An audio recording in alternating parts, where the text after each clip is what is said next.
All right, hello and welcome to today's 2 p.m. Touchpoint, where we're temporarily going online, but we're increasing our ministry, and this is one of the many ways that we're doing that. Today I have a special guest, Michael Caffey, so he's going to take care of the 2 p.m. Touchpoint, so here's Michael. All right, thanks Jacob, and thank you GCC for joining us today for our 2 p.m. Touchpoint. So today we're going to be talking about joy in trials. And I've got a story to share that kind of relates to this idea. A few summers back, my wife and I, we went on a wonderful cruise and took a little stop in Jamaica. We decided on our stop in Jamaica we were going to do some zip lining through the jungles. It was a lot of fun, but there was one portion that kind of rubbed me and made me a little bit scared, so to speak. We were told to take a leap. You know, we're harnessed in, we've got ropes, everything's good, but then we got to this 20-foot drop and they said, just jump and trust the equipment. And that wasn't necessarily an easy thing to do, but as it was my turn to take this leap of faith, I grabbed hold of the line with everything I could. I checked all the harness and equipment, and I leapt, and I thought, you know, if I hold on just tight enough, maybe I'll keep gravity from stopping me. But the reality was that the equipment worked just like the guide said it would, and it stopped me gently before I hit the ground, and it was really quite a fun experience. And as I approached the next leap of faith, there were multiples on the zipline adventure, I wasn't actually full of fear.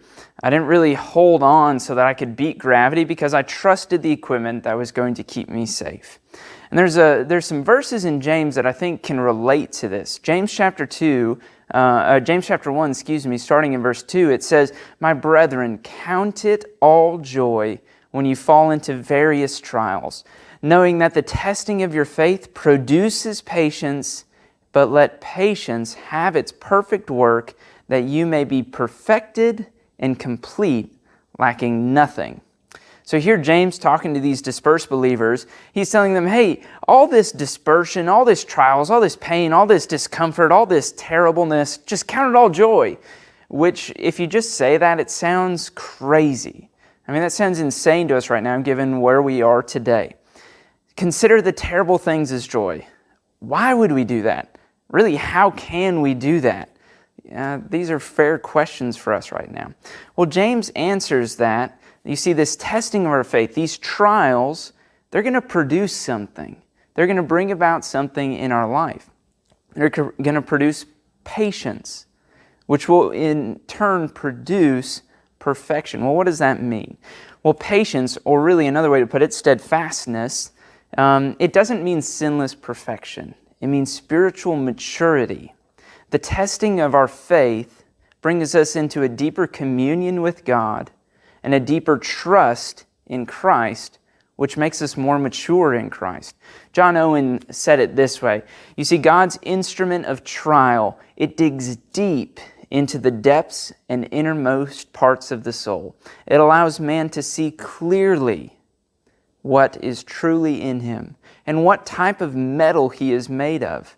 You see, like that first leap from the trees, I was able to see that my clenching, it really did nothing. It was really up to the system of harnesses and ropes.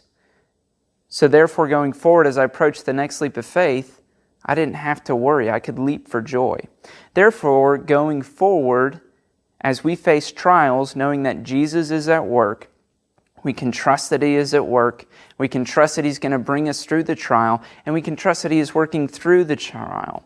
So again, let's face trials with joy, knowing that God is bringing us closer to Him.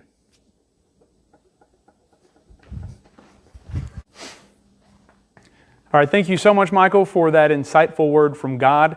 We'll see you tomorrow at 2 p.m.